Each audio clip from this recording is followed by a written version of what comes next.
Hello मैत्रिणींनो, आपल्या सर्वांची आवडती मालिका तू ही रे माझा मितवा या मालिकेच्या आजच्या गुरुवार 27 नोव्हेंबरच्या एपिसोडमध्ये एकदम नादखुळा ट्विस्ट आलाय.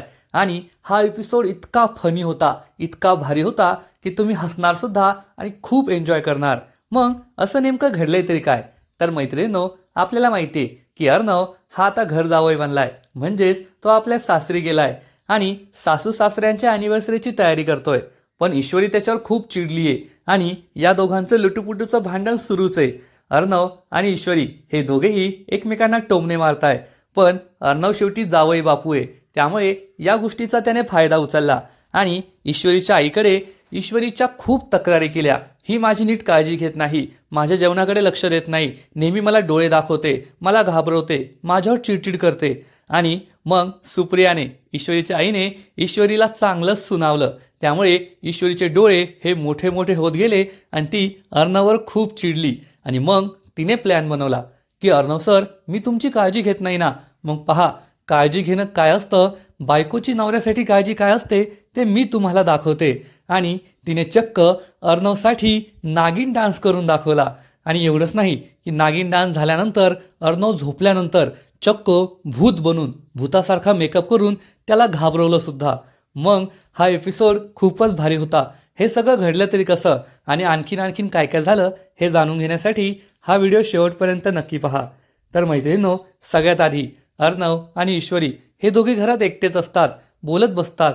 तेव्हा अर्णव ईश्वरीला म्हणतो, मला तुला काहीतरी म्हणायचंय. तर ईश्वरी म्हणते, मला माहिती ना काय म्हणायचंय. अंजली ताईने तुम्हाला झालेलं सगळं सांगितलेलं असेल की मी नाही त्यांना बाहेर घेऊन गेले होते, त्यांनी हट्ट केला म्हणून मी गेले होते. आणि आता तुम्हाला तुमची चूक समजली असेल म्हणून तुम्हाला माझी माफी मागायची असेल, मला सॉरी म्हणायचं असेल, बरोबर ना?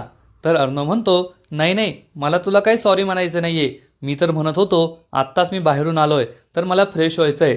टॉवेल कुठे? टॉवेल दे. मी तुला कशाला सॉरी म्हणेल? ईश्वरीला खूप राग येतो. ती चिडून म्हणते, किती निर्लज्ज आहात तुम्ही.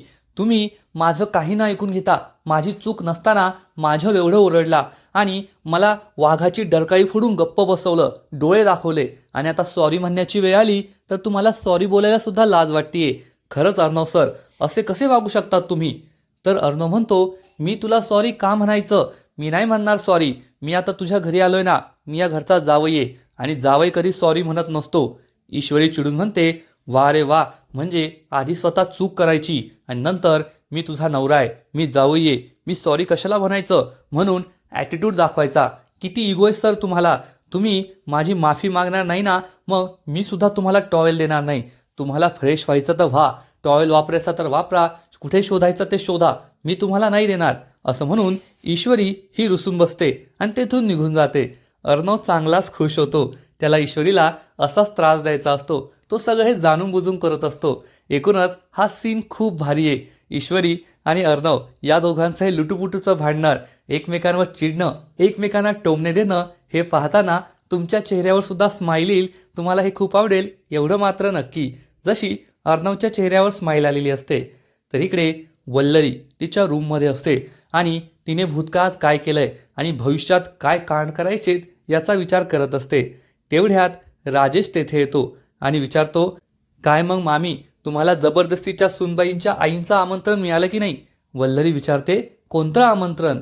राजेश म्हणतो, असं कसं? त्या ईश्वरीची आई आली होती ना, तिने सगळ्यांना आमंत्रण दिलंय. उद्या त्यांची ॲनिव्हर्सरी ना, मग आपण सगळ्यांनी तेथे जायचंय.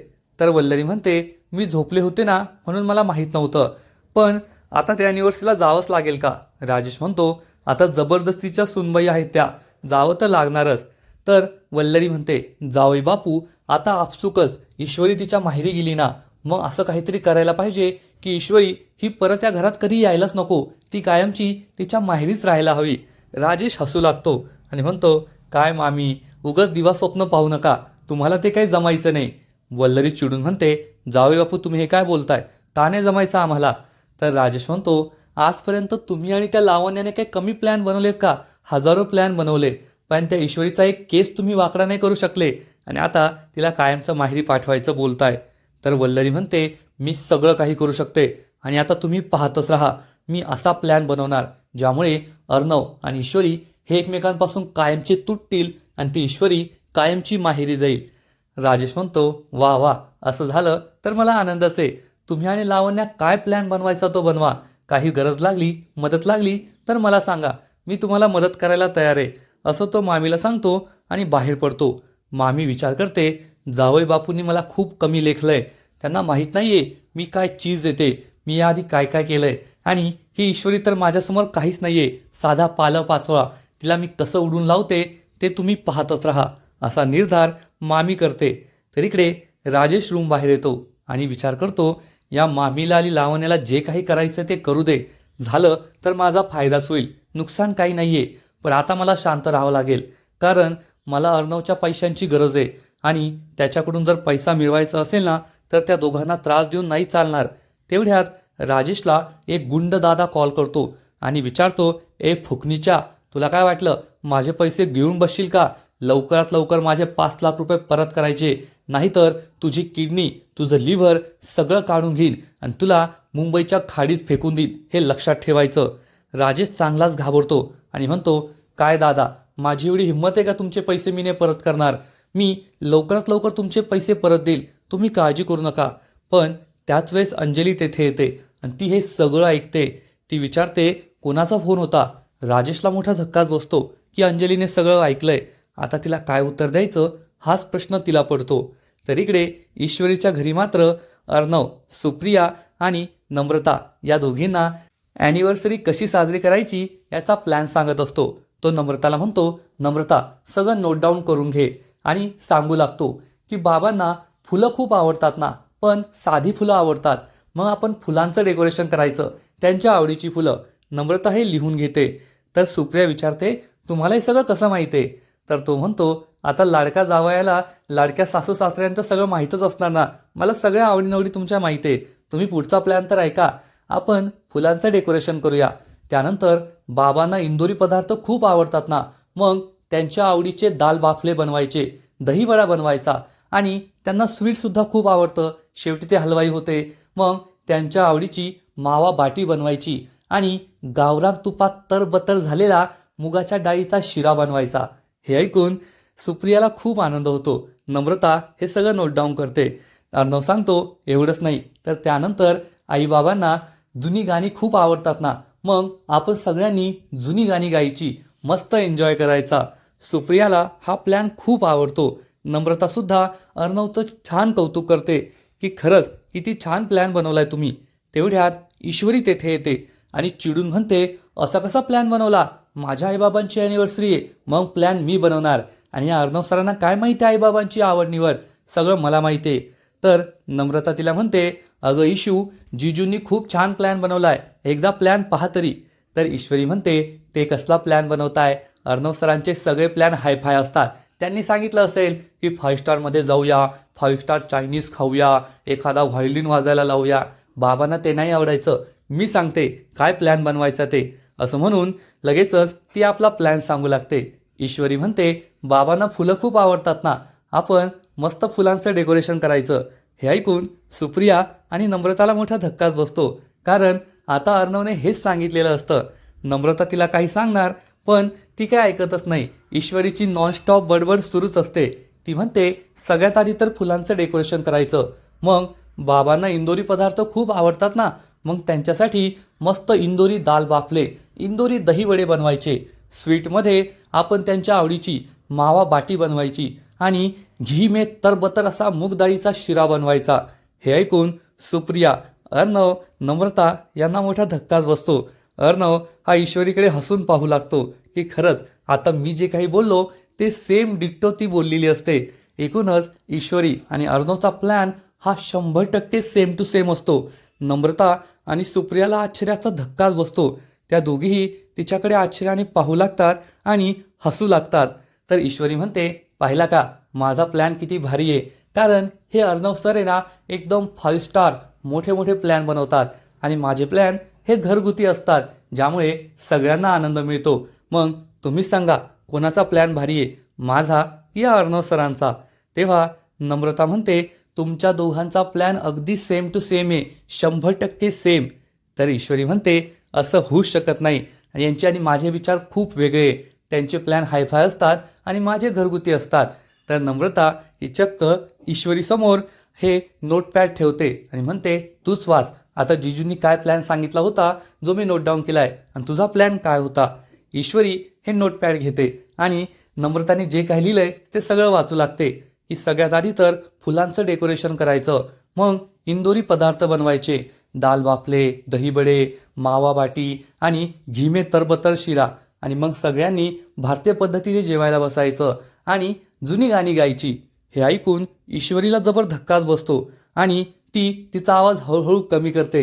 सुरुवातीला जोरात वाचणारी ईश्वरी हळूहळू हळू बोलायला लागते.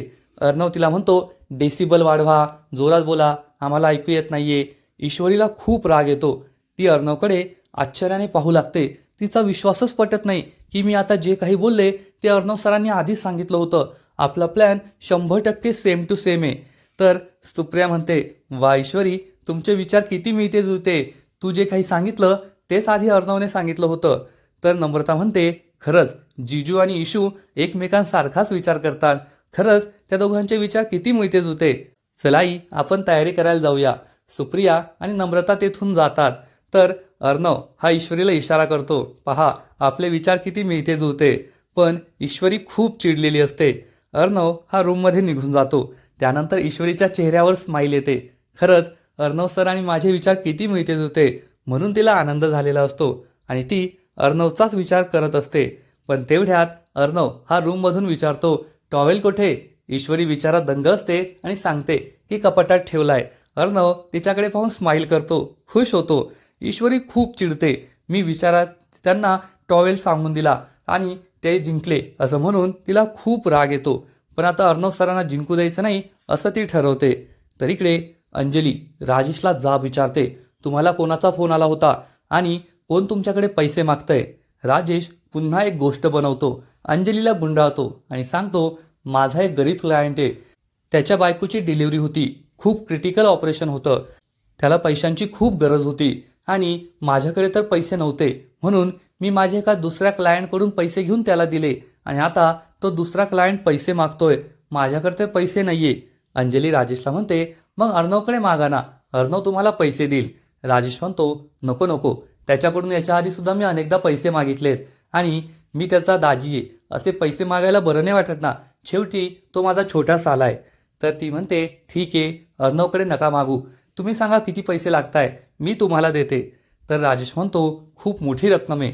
अंजली विचारते, किती मोठी रक्कम आहे. राजेश चक्क 5 लाख रुपये सांगतो. अंजलीला मोठा धक्काच बसतो. अंजली विचारते, ऑपरेशनला एवढा खर्च आला. तर राजेश सांगतो, अगं अंजली, आजकाल छोट्या छोट्या ऑपरेशनला सुद्धा लाखोंमध्ये खर्च येतो. मग तर हे क्रिटिकल ऑपरेशन होतं, आई आणि बाळाच्या जीवाचा प्रश्न होता ना, म्हणून मी सुद्धा मागे पुढे नाही पाहिलं, पैसे उधार घेऊन देऊन टाकले. अंजली म्हणते, ठीक आहे, नका काळजी करू, तुम्ही चांगलंच काम केले ना, मी तुम्हाला पैसे देते. राजेश विचारतो, तुझ्याकडे एवढे पैसे आहेत का. अंजली सांगते, हो आहेत, अर्णवने माझ्या नावावर 5 लाख रुपयांची एफडी केली आहे, मी ती मोडते आणि तुमच्या अकाउंटवर पैसे ट्रान्सफर करते. राजेश हा तोंडावर, नको अंजली, मी तुझ्याकडून पैसे नाही घेऊ शकत, मी करेल मॅनेज असं म्हणतो. पण अंजली त्याचं काहीच ऐकत नाही आणि लगेचच ऑनलाईन बँकिंगद्वारे हे पैसे ट्रान्सफर करू लागते. राजेश खूप खुश होतो आणि म्हणतो, मूर्ख बायको, तुला बाटलीत उतरवणं किती सोपं आहे आणि आता मला पैशांची कोणतीच कमी राहणार नाही. पण या दोघांचं बोलणं मामा ऐकतो. मामाला मोठा धक्काच बसतो. राजेश अंजलीकडून एवढे पैसे घेतोय, त्याला एवढ्या पैशांची काय गरज आहे हाच प्रश्न मामाला पडतो. तर राजेश मात्र चांगलाच खुश झालेला असतो की आता आपली उधारीसुद्धा मिटणार आणि आपण त्या भाई दादाचे पैसे परत करून टाकणार. दुसरीकडे ईश्वरीच्या घरी जावई बापूंची खातिरदारी सुरू असते आणि सुप्रिया, नम्रता त्याच्यासाठी जेवणाची तयारी करत असतात. जेवणाचं ताट वाढत असतात. नम्रता विचारते, इशू, जिजूंना लोणचं वाढायचं का. तर इशू चिडून म्हणते, मला कशाला विचारते, ते आले की त्यांनाच विचार आणि मग वाढ. सुप्रियाला खूप राग येतो आणि ती चिडून म्हणते, इशू, हे काय वागणं आहे तुझं, त्यांना विचार म्हणजे आता ते तुझी सासरी एवढी काळजी घेतात ना, मग ते त्यांच्या सासरी आलेत, तुझ्या माहेरी आलेत, तर तू त्यांची काळजी घ्यायला हवी ना, असं का बोलतेस तू. तर ईश्वरी चिडून म्हणते, मग का मी त्यांच्याच मागे पुढे करत राहायचं का, तू त्यांनाच विचार, त्यांना काय हवंय ते. तेवढ्यात तेथे अर्णव येतो. अर्णव सांगतो, मी मस्त बाबांशी गप्पा मारल्या आणि बाबांनी मला पुन्हा एकदा लुडोमध्ये हरवलं, मी त्यांच्याशी छान गप्पा मारल्या.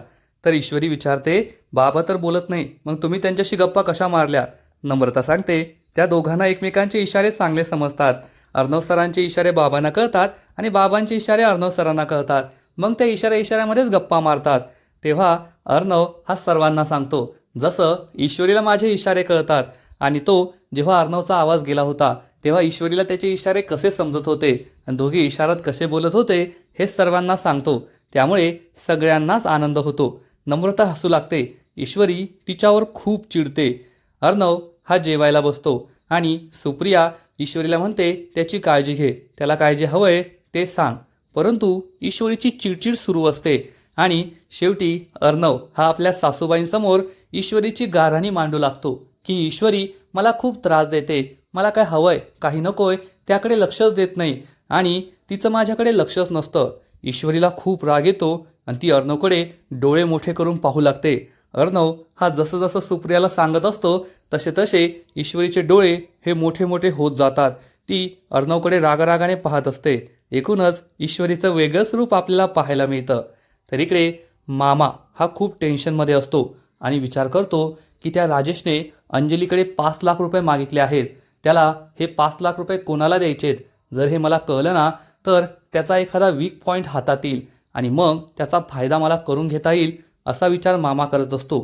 तेवढ्यात वल्लरी तेथे येते आणि विचारते, काय प्लॅनिंग सुरू आहे?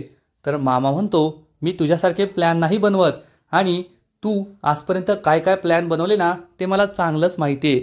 सात्विकाताई जेव्हा देवाघरी गेली तेव्हा तिने तुला तिचे दागिने दिले होते, पण त्यानंतर तू ते स्वतःचे दागिने म्हणून मिरवले. आणि एवढंच नाही, जेव्हा अंजली आणि अर्णवच्या शिक्षणासाठी ते दागिने मोडण्याची वेळ आली तेव्हा मी खूप मोठा त्याग करतेय असं तू दाखवलं. तसं तर मी कधी केलं नाही. मामी चिडून म्हणते, त्या गोष्टीला खूप काळ झालाय, आता ते उकळून काढू नका, मला त्याबद्दल बोलू नका.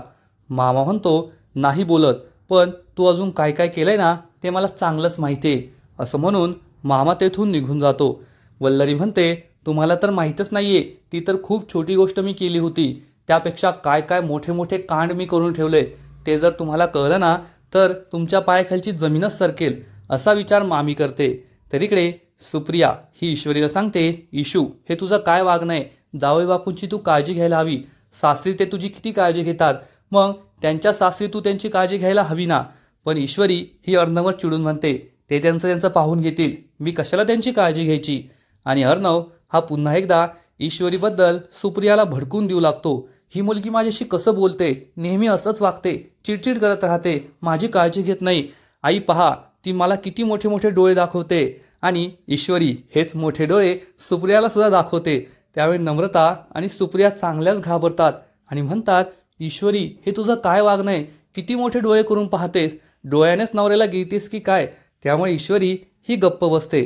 तिला अर्णवचा खूप राग आलेला असतो. अर्णव हा सुप्रियाला हीच तक्रार करतो की ईश्वरी माझी काळजी घेत नाही.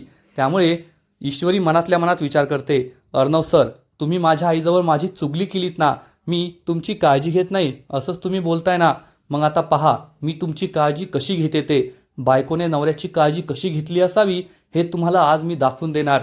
आणि ईश्वरी तिचा प्लॅन बनवते. तर मैत्रिणो, एकूणच आजचा एपिसोड खूपच फनी होता, खूपच भारी होता, जेथे अर्णव आणि ईश्वरी या दोघांचा एक वेगळाच रोमांस आपल्याला पाहायला मिळाला. अर्णव असं काही करेल असं कधी कोणाला स्वप्नातही वाटलं नव्हतं की तो चक्क ईश्वरीच्या आईबाबांची ॲनिव्हर्सरी साजरी करायला ईश्वरीच्या घरी जाणार आणि तेथे गेल्यावर सुद्धा तो काही ईश्वरीची माफी मागत नाहीये, तर ईश्वरीला चिडवतोय आणि ईश्वरी चिडते. त्यामुळे अर्णवला आणखीनच आनंद होतोय. आणि हा सीन, हा एपिसोड पाहताना तुम्हाला सुद्धा खूपच मजा आली असेल एवढं मात्र नक्की. कारण अर्णव आणि ईश्वरी जेव्हा भांडतात तेव्हा ते कोणालाच आवडत नाही. हे आपलं क्यूट कपल एकमेकांशी जेव्हा प्रेमाने भांडतं, त्यांचं लुटूपुटूचं भांडण सुरू असतं ना, ते पाहायला खूपच मजा येते. म्हणजे एकूणच अर्णवने सासूबाईंसमोर ईश्वरीच्या चुकांचा पाढा वाचला, तिचं गाराणं गायलं आणि ईश्वरी ही अर्णवकडे जेव्हा मोठे मोठे डोळे करून पाहत होती तेव्हा ते पाहायला खूपच मजा आली. कारण निरागस गोड ईश्वरी जेव्हा अर्णवकडे डोळे मोठे करून पाहत होती तेव्हा तिचा एक वेगळाच चेहरा पाहायला मिळत होता आणि ते खूपच भारी वाटत होतं. आजचा एपिसोड तर मस्त होता, परंतु पुढचा एपिसोड यापेक्षा भारी असणार आहे. कारण ईश्वरीने आता प्लॅन बनवलाय की अर्णव सर माझ्याच घरी येऊन माझ्याच आईला माझी तक्रार करताय आणि आई मला ओरडते. मग आता मी अर्णव सरांना त्यांच्याच भाषेत उत्तर देणार आणि ईश्वरी पुढच्या एपिसोडमध्ये असं काहीतरी करणार आहे ज्यामुळे तुम्हाला सुद्धा हसू अनावर होईल. खूपच भारी एपिसोड असणार आहे. सगळ्यात आधी तर ईश्वरी ही अर्णवच्या रूममध्ये येईल, अर्णवला पाणी आणून देईल आणि म्हणेल, अर्णव सर तुमच्यासाठी पाणी. ती एकदम स्माईल करेल आणि एखाद्या एकदम संस्कारी चांगल्या बायकोसारखी अर्णवच्या पुढे पुढे करणार, त्याच्यासाठी सगळं काही करणार. अर्णवला सुद्धा आश्चर्य वाटेल की ईश्वरीचं वागणं एवढं कसं बदललं. आणि मग त्यानंतर अर्णवला फन हवा असेल ना, म्हणून ती चक्क तिचा फन बाहेर काढणार. म्हणजेच ईश्वरी चक्क अर्णवसाठी नागिन डान्स करून दाखवणार. आणि हा नागिन डान्स काही साधासुद्धा नसेल, तर चक्क श्रीदेवीसारखा एखादी चवताळलेली नागिन कशी असते तसा हा नागिन डान्स असेल. ती तिचा फन बाहेर काढणार, चक्क बेडवर चढून नाचणार आणि अर्णवला घाबरवणार. त्यामुळे अर्णवला मजा येण्याऐवजी चांगलीच भीती वाटेल. ईश्वरीचं एक वेगळंच रूप त्याला पाहायला मिळेल. आणि हा नागिन डान्स झाल्यानंतर अर्णव हा शांत झोपी गेलेला असेल, तेव्हा ईश्वरी चक्क एखाद्या भूतासारखं, ती हॉलिवूड चित्रपटांमधली नन असते ना तिच्यासारखं, एक पांढरा कपडा डोक्याला गुंडाळणार, डोळे मोठे मोठे करणार आणि अर्णव झोपलेला असेल तेव्हा त्याला झोपेतून जागा करणार आणि या अवतारात अर्णवला मोठे डोळे दाखवणार. त्यामुळे अर्णव हा झोपेतून खडबडून जागा होईल, घाबरून जागा होईल, जोरात ओरडणार, भूत भूत. आणि ईश्वरीला पाहून त्याला आश्चर्याचा धक्काच बसेल. ईश्वरी ही त्याला आणखीन घाबरवणार आणि म्हणणार, सर मी भूत वाटते का तुम्हाला? मी तुमची बायको आहे, तुमची लाडकी बायको ईश्वरी, जी तुमची खूप काळजी घेते, तुमचं सगळं काही पाहते आणि तुम्हाला कोणताच त्रास देत नाही. अर्णवला समजेल ईश्वरी हे सगळं जाणून बुजून करते, मी बाहेर तिच्या आईला तक्रार केली ना म्हणून ती असं करते. एकूणच अर्णव ती त्याच्या सासरी ही पहिली रात्र चांगलीच इंटरेस्टिंग असणार आहे आणि ईश्वरी त्याला खूप त्रास देणार आहे एवढं मात्र नक्की. पण या दोघांचा आनंद राजेशला पाहावला जाणार नाही. राजेश हा चक्क अंजलीच्या दुधाच्या ग्लासमध्ये औषध मिक्स करणार आणि म्हणणार, अर्णव आणि ईश्वरी तुम्हाला दोघांना वाटत असेल ना तुम्ही दोघे तिकडे खूप मजा कराल, खूप खुश असाल, पण आता तुमच्या आनंदाला माझी दृष्ट लागणार आहे. थोड्याच वेळात तुम्हाला अंजलीच्या तब्येतीबद्दल अशी बातमी मिळणार आहे की तुम्ही जेथे कोठे असाल तेथून धावत पळत येथे याल आणि तुमच्या लाडक्या बहिणीची काळजी घेत बसाल. राजेशने हा प्लॅन बनवलेला असतो की अंजलीला दुधातून हे औषध द्यायचं, अंजलीची तब्येत बिघडणार, मग अर्णव आणि ईश्वरी धावत पळत अंजलीसाठी घरी परत येतील. पण दुसरीकडे अर्णव आणि ईश्वरीचा मात्र मस्त रोमांस सुरू आहे, लुटुपुटूचं भांडण सुरू आहे. तर मैत्रिणींनो, तुम्हाला सुद्धा आजचा एपिसोड आवडलाय ना? नक्कीच कमेंट करून सांगा.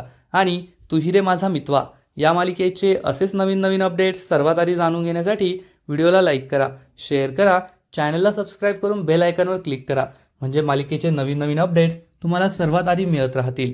खूप खूप खूप धन्यवाद.